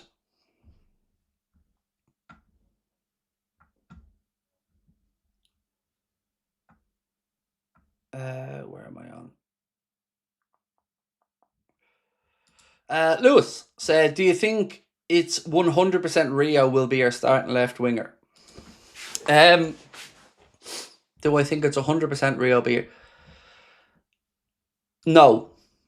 I'm going to tell you why I think no. There are things that he does really well, but there are things that he still has to work on. And the defensive side of his game and the counter-pressing side of his game are something that Rio has to work on and has to get better at. I've no doubt he will, and as a young player, he should absolutely still have things he needs to work on. But that, I think, could be the thing that, at least in the initial stages, might not see him be the first name on the team sheet. I'm sure he'll get more than enough games, but he does have to work on that side of his game. With IRAOLA, the system is the star. And you have to work in the system. And for the system and the way he plays it to work, you can't really carry passengers. So that's why I'm hesitating to say yes. Because of course, as a fan, I want to see Rio as much as possible. God, he's such an exciting talent. But let's be honest about it. There are aspects of his game that still need developing. And defensively, that's one of them for me. Wayne, how are we, Mr. TOTT2KZ1? Maybe the plan is to keep Gomez for his final year, then move to get Kwanzaa back when he's cheaper. WFM, hit the like button, subscribe. I just can't stomach another player going for nothing in a year's time, Wayne. Because we're going to say bye-bye to Virgil for free. We're going to say bye-bye to Allison for free. We're going to say bye-bye to Costas for free. I don't want to put Joe Gomez into that mix as well, where it's 4 more players out the door next summer for free. I'd rather we got whatever we could and brought in replacements now. Replacement at centre-back and a replacement backup left-back. Because both those options, as I said, have 1 year to go, and I don't see Liverpool extending them. So that's, it seems fairly cutthroat, me saying that, but I think it's right. We can't continue to be the club that lets talent walk out the door for nothing. It just, as a fan, it feels demoralising. Josh Porter, how are you, Josh? Said, hey Craig, how's things? Hope you and your family are doing well. Thank God we sacked Slot. It was a long time coming. And Donegal for Sam in 2026. Up the Reds. Yeah, look, it was the right decision. But like I said, there's no winners in this scenario. If you're sacking a manager, it's because it hasn't worked out. And that's nothing to be celebrated. It was the right decision. And I think, I'm glad they acted swiftly at the end of the season to give us, as much of a run up to the new season as we can with a new head coach. Because, nobody wanted to see us go into next season and the man be sacked in September, October, November. Because that's just a scenario that doesn't benefit anyone. So, right decision, right time, and we move on. I know some people might look at us and see that we're a bit hypocritical there when we praise Slot and certain things, but we've always said on here, it ain't personal. He just wasn't the right guy. He did win us a league title. He'll always be remembered for that. He has acted with class a lot of the way through when he speaks about stuff. I haven't liked the post-match press conference stuff at times, but I thought he was impeccable during the Diogo tragedy, and I mean that sincerely, absolutely impeccable. But, sometimes it just isn't a good fit or things change and it doesn't work out. It's unfortunate, but his send-off message today I thought was class as well, and I wish him and his family the very best going on. It's just, it was clear it was the right time. So, plenty of time left on tonight's stream, but I just want to remind you guys about this.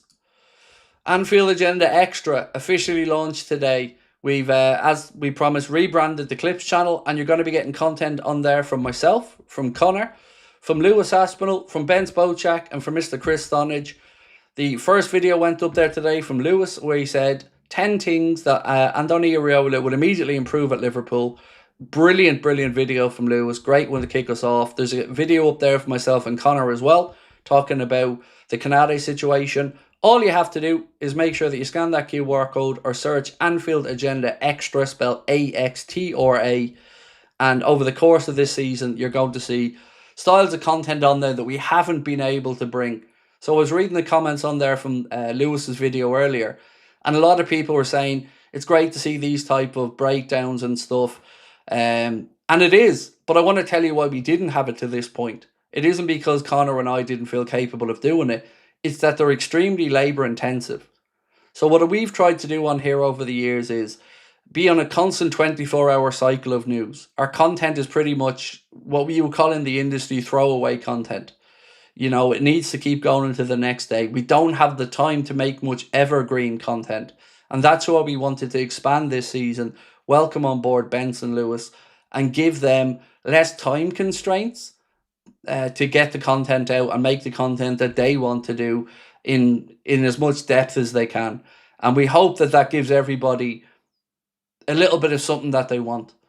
Because we are aware, and I've always said this to you, I know what I'm good at, and I know what others are better at. And I've no problem saying, you crack on. And that video that Lewis made today, he made that better than I could have made it. And I've no problem admitting that. So for us, it's to highlight the best content creators, to try and welcome them into the Anfield Agenda family, and to give you guys as varied a content platform as we can.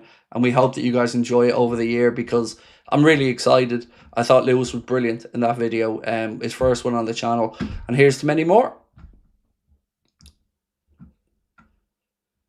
Where am I? This one. From Ordior said 10 Rio, 9 Isak, 11 Diamonde, 7 Verts would be pretty nice. I mean, I wouldn't say no, my man. I wouldn't say no. VI Joker said, would you take the risk on Sandro Tonali from Newcastle in midfield?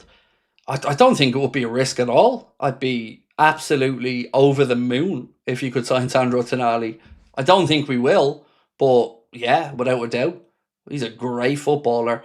And I don't know if it was Brescia that he was at before he went to Milan, but I remember Liverpool being linked with him all the way back then. So yeah, maybe if I don't think it is possible, but I wouldn't say no. He's a great player. Why is everyone overlooking Kluivert? In what sense though? Like, where's Kluivert going to play for us? We have Wirtz, we have Elliott still as a Liverpool player, and I don't know. I don't think anyone's overlooking it, but I don't know if we need Kluivert, to be honest. Now again, IRAOLA will have a few ideas, I'm sure, but I just haven't seen. I don't think anyone's overlooked them. It just hasn't really been mentioned as something that Liverpool are rumoured to be looking to do. So yeah, if you can, my dream has always been to get a second silver play button for Anfield Agenda.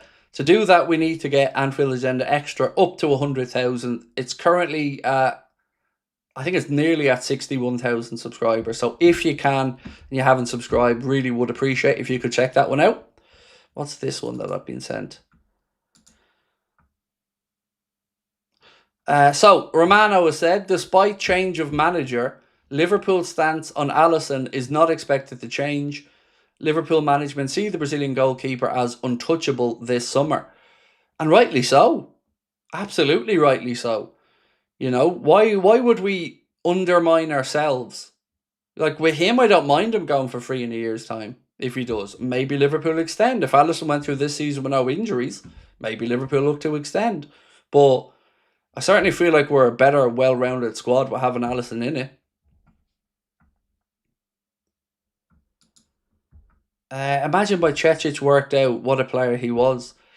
The difficult thing here with Bajcetic, and if I'm wrong on this, I apologise, but I think he's got 1 year to go now on his deal. And that's a tricky one, because you can't really loan him out in that scenario unless you get him to extend before you loan him out. But if he continues to have injuries, you know, without knowing the medical history, and of course, there's no way we can know that, it's really difficult to make a proper judgment call on what's going to happen there. But yeah, really good player, and such a shame. Like, there's been a few players like that at Liverpool, like Jayden Danns. I was so excited to see Jayden Danns come through, and for him to have the injuries he has was disappointing. Cade Gordon was another young player that I thought was so promising and really explosive, but unfortunately injuries curtailed his progression a little bit. Connor Bradley, I guess, case in point. I'm one of Connor Bradley's biggest fans. I think the kid is incredible, but unfortunately, if the injury situation is what it is, that's going to lead to some tricky conversations internally. Andrew, always a pleasure, my man. Hey, Craig and community, please keep me in your thoughts. Had mental health breakdown yesterday. Seeing the crisis team tomorrow. Much love to you all. I will certainly be keeping you in my thoughts, Andrew. And I'm so glad that you have an appointment with the crisis team tomorrow. What I would say to you, mate, when I get into these situations is it's important to realise that how you feel now won't always be how you feel. And I always say to my missus, sometimes I have to grind it out. Sometimes I have to just get through a day, take that as a win, just getting through the day, and then tomorrow we go again.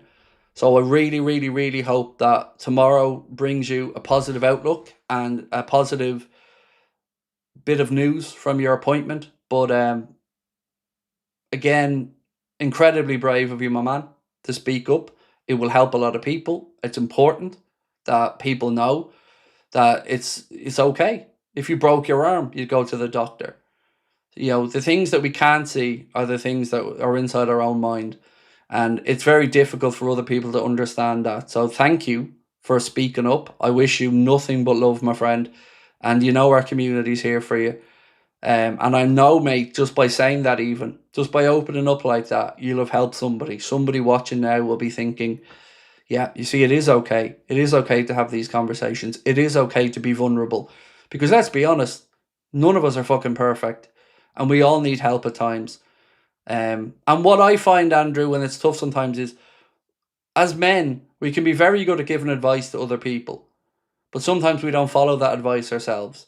So there's been times for me where I've been in these things, and if it was a friend of mine, I'd know exactly what to say. But I won't pay attention to my own advice, and I've tried to make note of that as I've gotten a bit older. But love you, bro. Proud of you. I've had the pleasure of getting to know you a little bit. As you know, we exchange on WhatsApp a bit as well. I've met you in person at the show. Nothing but love from me, my man. And if you need anything, we are here for you. And I mean that. It takes courage to do what you've done and say you need that help, man. So proud of you and keep it up. I remember you said you hated Slot. Take it back. No, I don't take it back. Nope. I did. I've look, I'm a pretty simple dude. I will credit people for the good stuff, and I've done that. But no, I hated him. I hated him because reality and what he was saying weren't making sense. And even in his lovely statement today, and it was a very beautifully worded statement, I don't think that matched the reality of what happened when he was here at times. So no, I don't take anything back. I don't regret anything. And I know the relief I felt when I found out he was going. But I don't wish the man any harm. It isn't a personal thing. I just don't like him. I just couldn't connect with him. And I don't think I'm on my own on that one. Right back is our main issue. Bring in Michele, Coyote and Tino. Yeah, Tino Livramento's a damn good right back. I'm not sure if Manchester City are still interested in him or are still pushing for him. But, they were the ones that I'd seen most linked to him. But, yeah, really good player.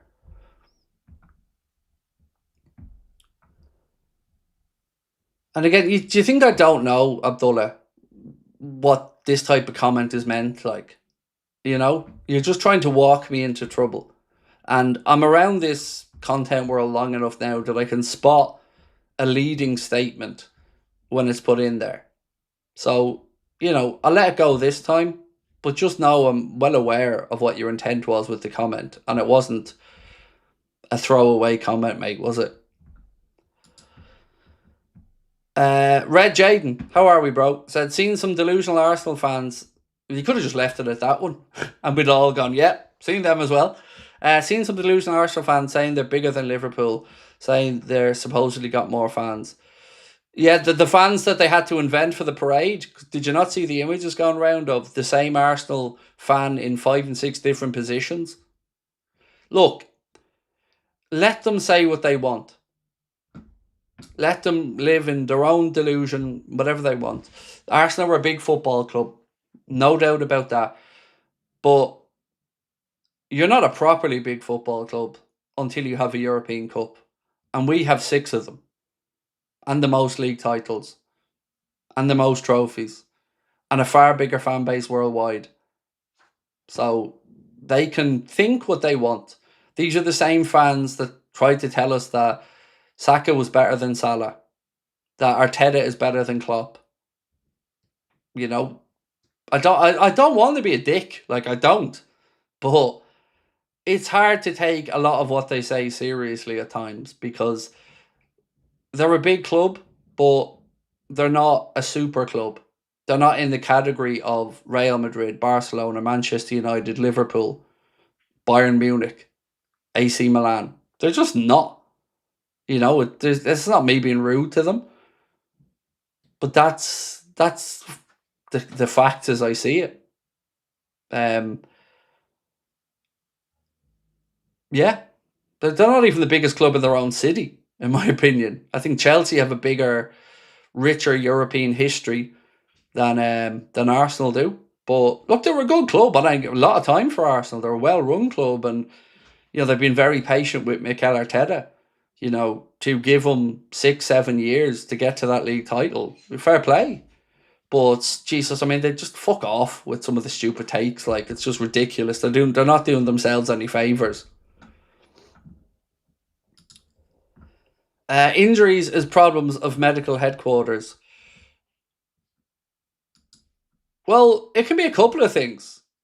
It can be, depending on the injury, it can be a training thing. Sometimes it can be bad luck. But what really frustrated me this year was one of the things that Slot and Ruben Peters were very good at, and they have a track record of that, was keeping players fit and available for the first team, and that just kind of fell apart for us this year. And I can't tell you why. I'm not qualified to give you the answers to it, and I don't know the answers to it, but I know that this season, players that had never had real injury problems in their careers, like Frimpong, all of a sudden were getting injured left, right, and centre.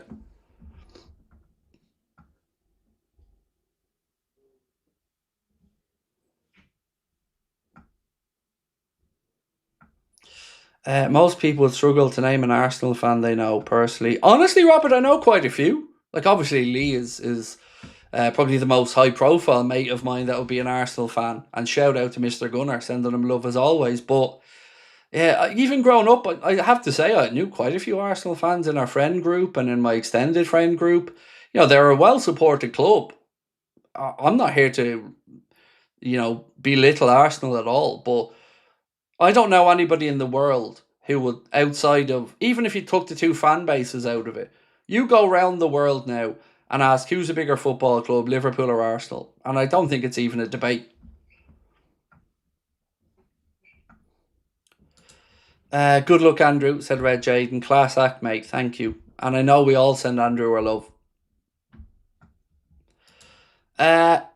Ketchto, excuse me, my friend, said, first Anfield trip with my girlfriend versus Karabag in January. A dream come true. Hope for better days. Love your channel. Keep it up.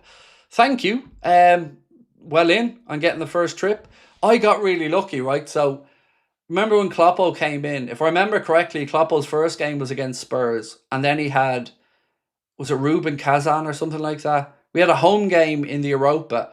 And I had already got tickets to that game before I knew Klopp was going to be manager. So I actually got to see Klopp's first Anfield game. And it was a complete fluke that I did. So yeah, enjoy.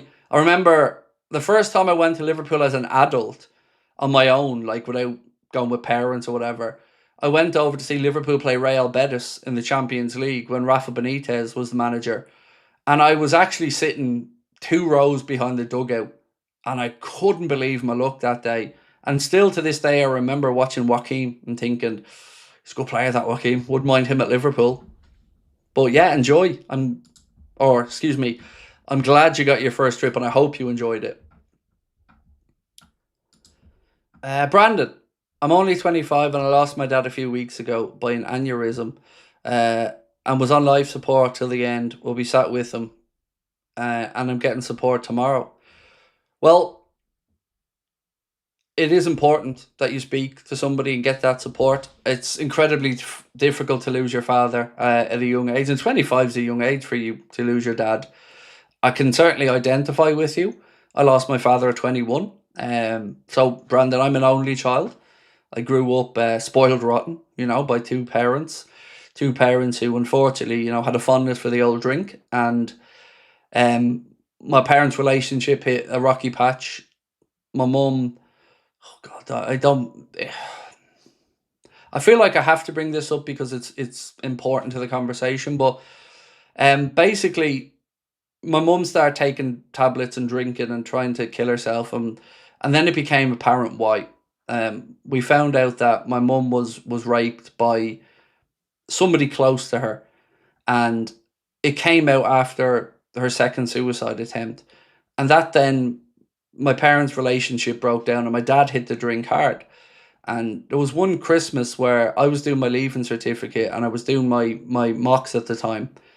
And my mum took, I think it was 70 or 80 paracetamol. And she was taken into first St. Columkille's Hospital in Loughlinstown. And then she was transferred to St. Vincent's Hospital and she was put into a medically induced coma. But before she was, we were given a chance to say goodbye to her. And I didn't think she was going to survive it, but she came around and survived it. But my parents' relationship was never the same afterwards with all the other stuff that came out. And my dad then drank himself to death. And my mum eventually remarried, but she then took her own life through suicide from an overdose of painkillers because she could never really sort out her own demons. So anyway, the reason I'm giving you my information there, Brandon, is I'm now 44 and I still miss my dad greatly to this day. So I'm so sorry, mate, to hear that you lost your father in such a tragic circumstance as well. And do let us know how you get on, man, with your support tomorrow. And yeah, love to you and your family. Yeah. This is what I said, like, when I get emotional on this channel, it means a lot to me. Like, when people... I've been through a fucking lot in my life, mate. And to be still here standing and swinging is testament, I think, to my mental strength. So when I think people try and have a pop at me and say I'm fragile, no, I'm not. I'm one of the most mentally strong people you're ever going to meet. But I wish I wasn't, and I wish I didn't have to be. You know, I would much rather have had my parents alive, because I ended up homeless. I ended up in debt. I ended up leaning into drugs. I ended up in anger management. I ended up in a lockdown ward in a psychiatric hospital. But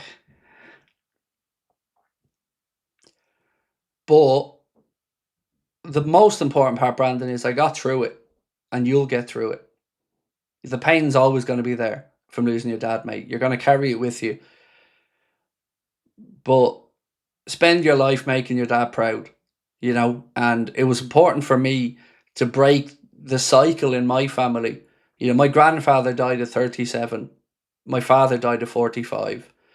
I'm not going to willingly die young, you know? So for me, I'm trying to live as good a life as I can and show my kids that life's going to kick you in the balls. You're going to fall down, but you get up and you carry on and you do things on your terms. And that's why I'm so adamant when I say shit like, I'll leave this channel on my fucking terms, and not because some prick in the comments wants to have a pop at me, or, you know, yeah. So this is why I talk about community and why this channel is my life, because I started all of this out of loneliness because I had fucking nothing. I had a wife and kids, but I'm a hermit, mate. I don't go outside much. I don't socialize. This community and this channel has given me a new lease of life, and you're part of that, Brandon, mate. You're part of that. So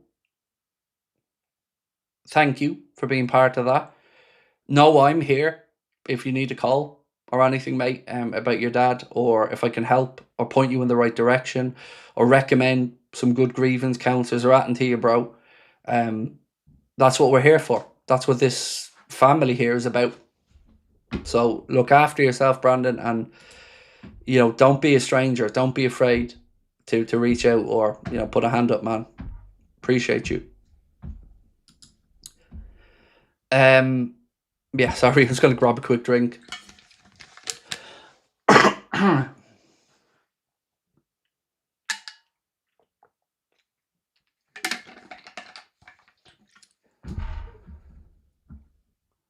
Evening, all. Have you seen Isak's goal? I really started to feel a little bit upbeat for the new season. I'm really happy right now Arnott is gone. Yes, did see the goal. It was a belter. And like you, it kind of made me feel like, okay, that's the Isak that we signed. Let's see a bit more of that, please, Alex. And yeah, optimistic.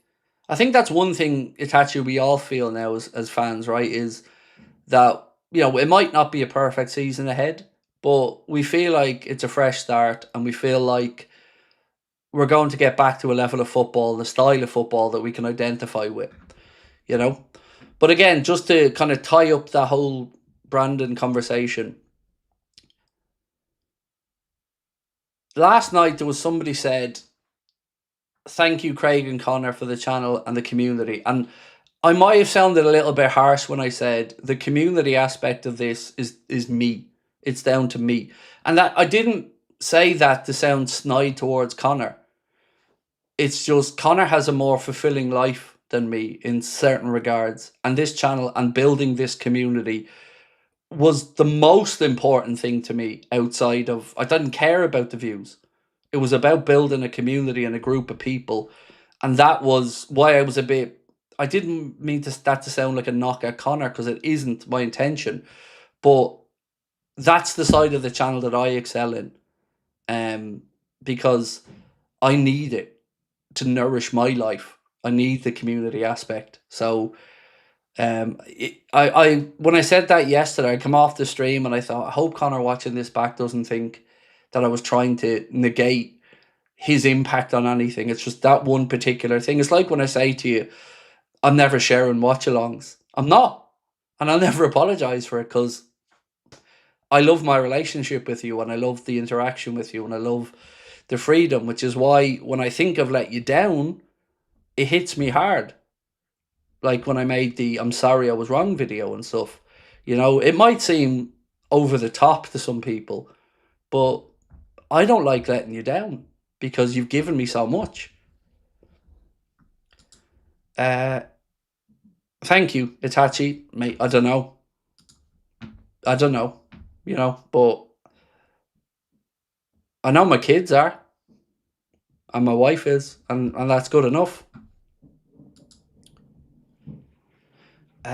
Just got the ticket for Liverpool versus Wrexham. Nice, well in, Jaden. That's going to be an interesting one, isn't it? Liverpool Wrexham. Yeah, I'm excited for the pre-season tour and the new season. I forgot the World Cup was starting as soon as it was, in all honesty. I thought the World Cup in my head, I thought it was later in the month, but yeah, enjoy it, my man. One for Brandon's dad, who was a legend. I know the feeling, my man.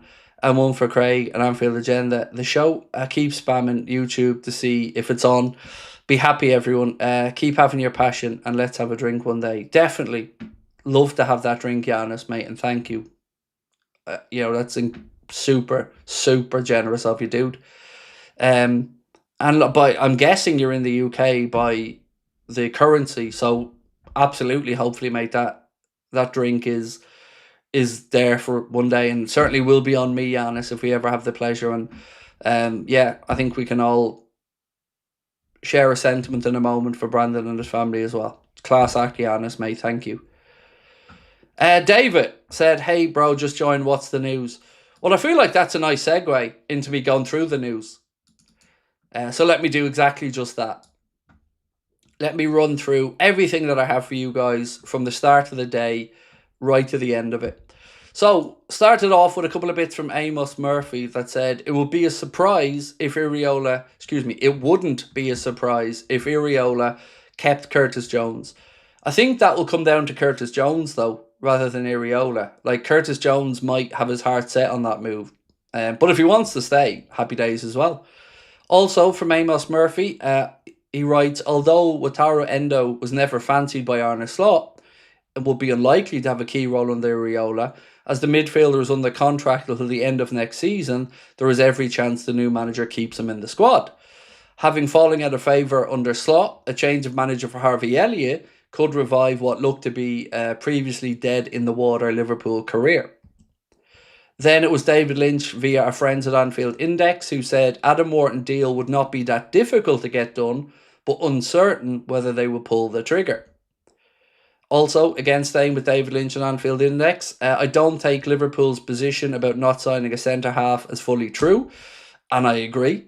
I don't see how we don't sign a centre-back and don't walk ourselves into trouble if we don't do so. The Echo have said Liverpool are expected to begin formal talks with Iriola's representatives this weekend and are hopeful of having a new head coach in place before the World Cup. Back to David Lynch, he said, I expect somebody who has played for Liverpool recently to join the coaching staff, which of course has led to a lot of Reds wondering would it be Thiago Alcantara, maybe Jimmy Milner. I I haven't got a clue, but I'd be more than open to it as a fan. Then to The Athletic, where they say players privately questioned the wisdom of moving Dominic Szoboszlai to fill in the void at right back. Others felt like the new signings were given an easier ride and were more likely to retain their place if they underperformed. Some players picked up on the fact that training meetings and pre-match plans towards the end of the season contained fewer tactical details than before. That was viewed as a bonus by those who felt Slaw had previously spoken for too long, but being more concise didn't trigger any discernible improvement. Now, this second part I found extremely interesting. During the defeat at Villa Park, sources say there was uncertainty within the team over who was responsible for what when defending set pieces, and the hosts were able to exploit that for their opening goal, with the inquest continuing in the away dressing room. 4 days after that game, on May the 19th, there was a meeting at KROUPI which resulted in a number of players believing that Slot might be replaced. However, they only knew for sure when the news broke on Saturday. Now, do you remember that I told you guys in and around that time of May the 19th, maybe a few days either side, that the club had made the decision? Since all this stuff has started to come out, you can now see and piece together yourself that what I was telling you has borne out to be correct. Romano said, Atalanta's right back, Marco Palestra, quote from him, I feel I'm ready for a big club. After this season on loan at Cagliari, I feel ready. Inter and Premier League top clubs are keen and closely following the situation. It was really worrying, though, to hear that even at that stage against Villa, players didn't seem to know and be aware of who was to mark who and who was to be taking care of who from set pieces. That's genuinely worrying to have heard that even at that late stage there was confusion.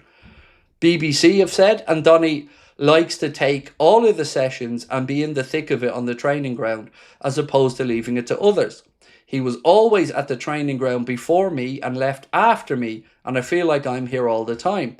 That's what one Bournemouth source said about working with Andoni IRAOLA. And that's certainly been borne out from the few videos I've seen of him on the training ground. He really is a hands-on coach, and it's great to see. And as a player, it really does, mean a lot when you see your coach in there in the thick of things as well. Certainly for us, when I was growing up and playing, you always got on particularly well with the coaches that were in the mix in the training, like Johnny Heidinger, let's say, for Liverpool when he was there. David Lynch, again, going back to our friends with Anfield Index, said Bournemouth midfielder Alex Scott could now become a genuine target for Liverpool. James Pearce and Greg Evans said Liverpool will have to pay £7 million in compensation for ending Slott's contract early. Also, James Pearce, Liverpool only contacted Andoni IRAOLA's camp in recent days. Formal negotiations will begin immediately, with widespread expectation growing that the former Rayo Vallecano manager is heading to Anfield. Then there was Fabrizio Romano on KROUPI. He said, more clubs are interested. Let's see when IRAOLA goes to Liverpool what happens with KROUPI. Mentions PSG, Arsenal and Manchester City. Also, Romano, conversations are advancing very well between Andoni IRAOLA and Liverpool's hierarchy. The here we go is getting closer. Then Santiago Una said PSG's pursuit of Yan Diamonde is progressing well. Several meetings have taken place with Leipzig. Diamonde is given the green light to a move to PSG. He's also attracted by the possibility of joining Liverpool, and PSG have no intention of paying over the odds for the player. What was this one? So there was a post on X from somebody called Abu Al-Sakir, said a Liverpool player who played in recent years might be part of IRAOLA's staff. And then they went on to talk about the available options. Thiago Alcantara holds a UEFA B coaching licence. Joel Matip holds a UEFA B coaching licence. Adrian San Miguel holds a UEFA B coaching licence. James Milner was working on a UEFA A licence 3 seasons ago, meaning he already has a B licence, but this gentleman couldn't confirm whether he had obtained the A licence or not. Then we had Mundo Deportivo saying Thiago could be set for talks to return to Liverpool as an assistant coach ahead of the imminent appointment of Andoni Iraola. Liverpool believe that Thiago can do a great job because he knows the Anfield club very well, which would help Iraola in settling, which could also contribute to the team recovering aspects of the style and philosophy that seems to have been lost in Slot's second season as coach. Simon Jones then of the Mail said Newcastle have identified Marco Palestra as a prime summer target. Manchester City, Arsenal and Inter are all known to have asked about Palestra as they assess the right-back market. Liverpool are working on other priorities. Then Romano on Jones said Inter are still maintaining active contact with Curtis Jones representatives even at this stage. He is their number one target for midfield and a player that is aware of the interest even after Liverpool's change of manager. The two clubs have already held direct discussions and negotiations will continue beyond the €20 million valuation Inter currently have in mind. Liverpool's asking price is higher, but talks remain ongoing while waiting for Iraola. So that is pretty much as I can give you from a news roundup perspective. I'm still trying to find out a few bits behind the scenes, but there's nothing I feel I can add to the conversation yet that will be an earth-shattering, breaking bit of news for you. Tyler said, "Hey Craig, I'm not looking for sympathy. I genuinely want advice, but I don't know what to do. I'm 13 and my mum died from cancer last year and I feel like giving up. Any advice?" Well, firstly, don't give up, and your mum wouldn't want you to give up, and you have a lot to look forward to. To go through that at 13, Tyler, is incredibly tough. And I couldn't even pretend to know the confusion that you're feeling at such a young age, mate. But it is important at this point that you get the help that you need, because at 13, mate, you're developing and you're at a critical point now, becoming, that from a kid to an adult, and these transitional years are important. And there are some really, really, really, really good people in the world who can advise you far better than me on this, are qualified to talk to you about it. And I would always say to you, speak to a professional. But don't give up. Don't give up. Don't even think about giving up. You're 13, your whole life is ahead of you. And your mum certainly would want the very best for you. So you don't even have to say, "I'm not looking for sympathy." You have our sympathy. You have our love. You have our respect, as you should, my friend. What you've gone through there, it's so difficult. It's so difficult, bro. But again, there are people that can help, and it will get easier bit by bit, day by day. But do take the steps in the right direction and make sure that you do reach out to people, because facing these type of things on your own can be daunting and overbearing. So make sure that you try to get the help you need, bro. And again, sending you love. I wish I could do more, mate. I wish I could say more, but don't give up is all I'm going to keep saying to you, mate, because you have lots to look forward to in this world. Lots. Callum said, "Beautiful community here." Yeah, and you see now what I get so fucked off with people calling us toxic and saying that this channel is sensationalist. These people don't know us. It's that simple. I am a nutcase at times, yes. And I am emotional at times. But that is 2% of this channel. And I challenge anybody to come in here and watch a stream on a night and not think that, yeah, okay, maybe I've got them wrong. Because it's so lazy when I see people thrown out there that this channel is toxic or this channel is negative. It's unfair. It's an unfair characterization of me, of you, and of the environment that we have here. It's a lazy take from people that see a clip and think they know everything about us. And that's why I get so defensive about it. Because I know what a great community it is. And I know the kind-hearted nature of the people in it. And I've always found that when people do come in, give us a watch, they usually stick around. And we're always very grateful to have them as well. Itachi, we are the person that life forms us to. You won't be the person that you are if everything hasn't happened. Be proud of you. I love how at the end of a storm there's a golden sky. It's the biggest Liverpool fan, channel man. Yeah, like exactly that. Everything that happened made me who I am. Made me stronger, maybe made me a little bit more callous in certain areas, but it made me who I am. And certainly, it taught me a lot about myself as well. You know, because if you said to me when I was a kid, all this stuff was going to happen and you're gonna get through it, I probably wouldn't have believed you. But, you know, never doubt your own inner strength. But yeah, just you can't give up. There's just no room to give up. It is a tough world, and there will be. Life is about. It's about suffering to appreciate the good stuff. You know, there is meaning in the suffering. There is. It makes you appreciate the good moments. And that's what my life's about now. It's about having those moments with the family, creating those holidays, those memories. That if anything does happen, there's a memory bank there full of stuff for us all to turn back and look on. And I'm kind of in a very, I don't know if this is a good or a bad thing for my kids, but a lot like I'm immortalized now.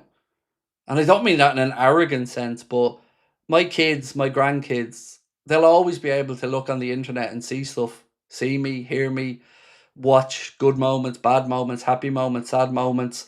This is my legacy. This channel is my legacy. This community is my legacy.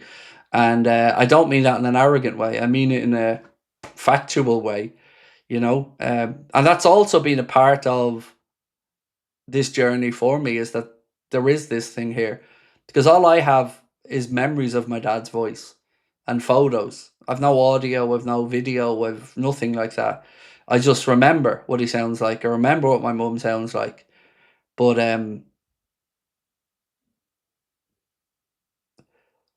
they gave up. And what I've learned is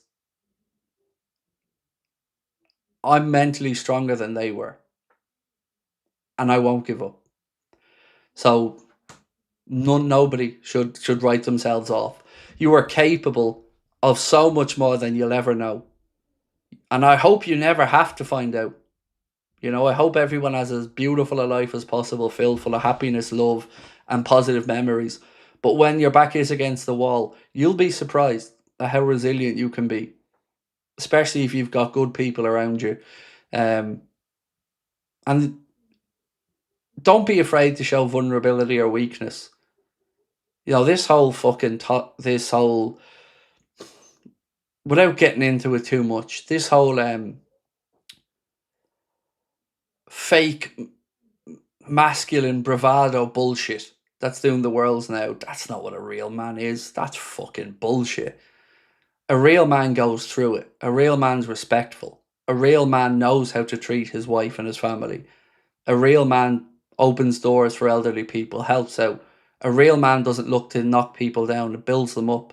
A real man shows vulnerability and doesn't profess to be perfect. All of these things are important life lessons for people, and unfortunately, there's too many young people now being led in the wrong direction. And I hope over the course of my time, I can show people that you can be masculine in a different way. It isn't about, you know, being the best fighter and stuff like that. It's about being the strongest willed person, being emotionally healthy, and fulfillment. Because if you do all these things and you can go to bed at night, and before you go to bed, you can look in that mirror and you like what looking back at you, and you can put your head in your pillow and you can sleep without having the fear of repercussion or fucking people over. You can't put a price on that, folks. You can't put a price on that. And a clear conscience is a lot. I've really enjoyed this stream, though. I know it's gone into a different route at the end of it, but that's what I think makes us all different on here, and unique. Because there are channels that are far better at just talking football than me, but we try to do, you know, a bit of everything in here, because community is community. Sometimes community needs a laugh, sometimes community needs a hug, sometimes community needs a rocket up the arse, but community is community. And this is the beautiful part of the internet. This is the part of the internet that I that nourishes me. Mr. A. Centino said, to all of those that are suffering, remember, you will and always have a community that hears you and cares. We're not just Liverpool, we're here to help. Abso-fucking-lutely, bro. Absolutely. Definitely agree with that, my man.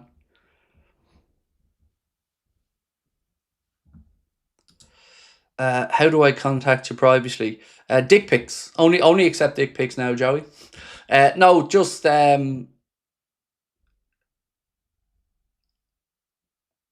have to give you the company email because I can't give out my personal one on here, but I'll ask Connor to forward it on, Joey.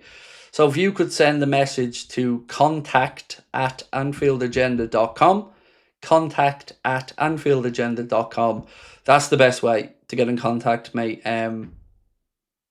Yeah, obviously I can then point you towards my private email or whatever, and we can go from there. But these days, under police instruction, I've had to distance myself from the direct emails and stuff like that because of some, unsavory things that are happening.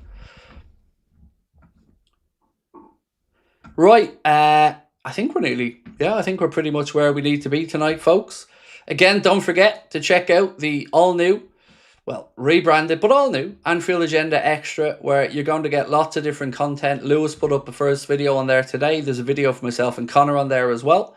You'll see the best videos from our podcast and stuff like that, as well as tactical breakdowns and a few other interesting bits throughout the season. Also, we'll be launching our June giveaway soon. We're just finalising exactly what it is we're going to be giving away, with thanks to our friends at the Collector's Corner. And yeah, if you haven't joined the Anfield Agenda WhatsApp, no, it's not that one. Which one is it? Is it that one? No. Where's the WhatsApp? Is it that one? No.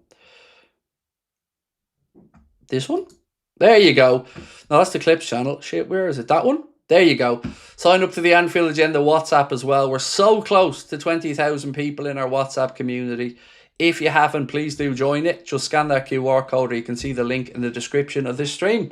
Right, I'm going to say goodnight, ladies and gentlemen, because there's another video coming out on the channel in the next 15 minutes, I believe. So do keep an eye out for that one. But yeah, I really appreciate it tonight. It was a lovely, lovely stream. Thank you all for being so forthcoming with your thoughts, with your feelings and your emotions. It means a lot. Glad that you guys feel comfortable enough to come in and have a chat and share. And we appreciate it. We really do. So I'll talk to you guys tomorrow. Have a good one. And don't forget, Wednesday, hopefully, should be the first stream Wednesday night in the new studio. So keep your fingers crossed everything goes as planned. And then hopefully I'm talking to you on Wednesday night inside the new studio.